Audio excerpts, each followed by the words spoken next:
As the 2024 contest heats up, all eyes are increasingly on the battleground state of Michigan. Home to over 10 million Americans and 15 electoral votes, Michigan will play a key role in deciding who's the next president in November. But in many ways, that decision has already been made, at least when it comes to the remaking of the state's Republican Party. Numerous reports are coming out about the astonishing surge of MAGA Republicans taking over the state party's apparatus and effectively expelling rhinos and establishment neocons from leadership positions. One of the movers and shakers of this political takeover is the organization called America First, a growing movement of patriots dedicated to restoring the God-given freedoms and liberties that have made our nation a shining city on the hill for all. Now, to do that, America First Republicans have been systematically taking over county after county after county throughout the state of Michigan, and they're winning. According to Reuters, America First Republicans now control local party leadership in more than half of Michigan's 83 counties, an absolutely astonishing feat that they've accomplished literally in just a matter of months. For example, America First Republicans recently crushed the competition in Ottawa County and captured the whole of the Republican Party there. And we're already seeing the astonishing results of just what this MAGA-dominated Republican Party can do. Just a few weeks back, Trump absolutely crushed it in the Michigan primaries. Trump won every single county in Michigan, every single county. His vote totals crushed Biden's by over 100,000 votes. It was a slaughter, including, of course, his crushing of Nikki Haley, who saw her worst performance in primaries in Michigan. Similarly, Biden actually lost one of the most Democrat districts in the whole of the state, Dearborn, which is the single most densely populated Muslim town in the nation. Biden won it by 70% of the vote in 2020. He actually lost Dearborn a few weeks back to the generic uncommitted vote, and he lost by a 3-1 margin. It was a protest vote against Biden's policies in the Middle East. The very Arab American constituency that had voted for Biden by 70% in 2020 has come out and said they are going to do everything they can to make sure he loses in 2024.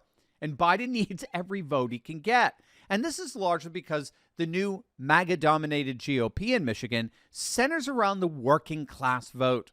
One of the keys to Trump's total dominance here is the defection of the union vote, particularly the Michigan auto worker vote. Again, this is one of the major political realignments that we first saw in 2016, where a demographic that had voted Democrat in every single presidential election over the last 30-plus years suddenly defected and voted en masse for Donald Trump. You've been in the auto industry 38 years for the union, just coming up on 40, or maybe just shy of that. You are voting Trump. Tell me why. Let's start there. Well, it's very simple for me, Bill. Donald Trump came into office, tore up the NAFTA agreement, which was horrible for American auto workers, and renegotiated the USMCA, which leveled the playing field so it's not as incentivized for our jobs and plants to go to Mexico. That alone is enough. But opening up ANWR in Alaska for oil drilling, got gas prices down below $2 a gallon. It's all of Biden's policies have basically hurt auto workers.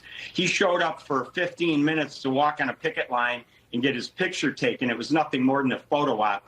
Donald Trump walks the walk. He doesn't walk the picket line for a photo op and then leave.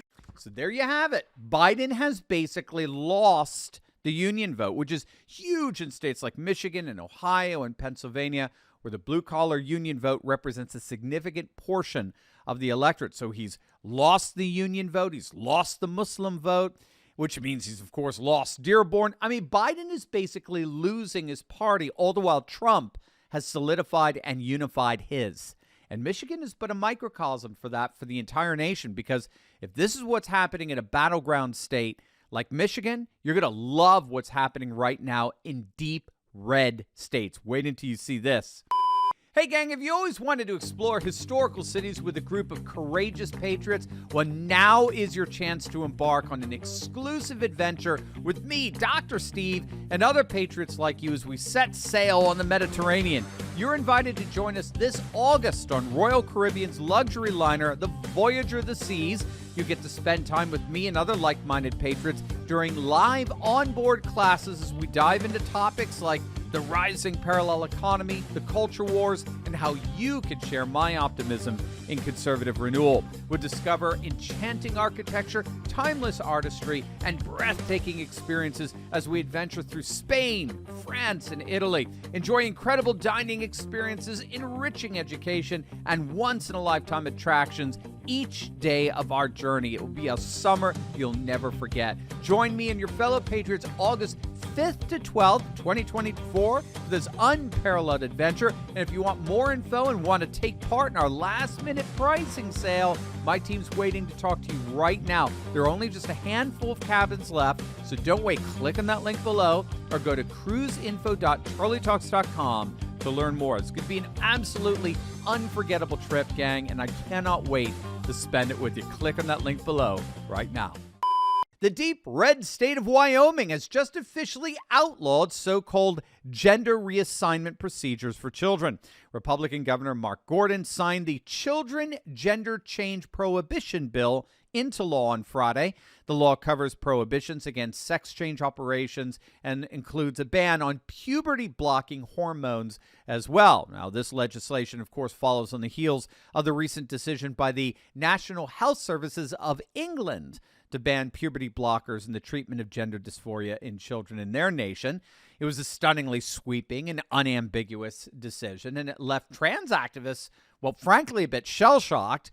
But officials at the NHS looked at the science rather than the activism and concluded that puberty blockers do far more harm than good. And so it does appear that we're seeing a bit of a trend here. Nearly half the states in our union, all, of course, Republican-dominated, but nearly half our states have banned at least some form of gender transition procedures for minors. And not to be outdone, in the great state of Idaho, Governor Brad Little just signed into law a bill that officially bans public universities from requiring prospective students or workers to adhere to mandatory diversity statements.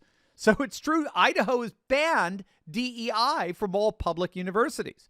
From now on, all higher education institutions are prohibited from eliciting statements discussing candidates' race or sex or ethnicity or sexual orientation, as well as their views on those various issues. Instead, universities are now required by law to focus solely on the academic and extracurricular merits of the prospective students and or faculty. It's also illegal now for universities to inquire as to whether their applicants made any contributions to DEI initiatives and social justice programs, and they're not even allowed to give assignments that require students to reflect on their supposed racial privilege. It's a very far-ranging, sweeping law that looks like it takes out DEI initiatives at the kneecap. And again, it appears to be par for the course as many more red states look like they're going to follow Idaho's lead here. So what do you think? Are patriots in your state rising up like they are in Michigan, Wyoming, and Idaho? Let us know in the comments section below. And as always, make sure to smack that bell and subscribe button.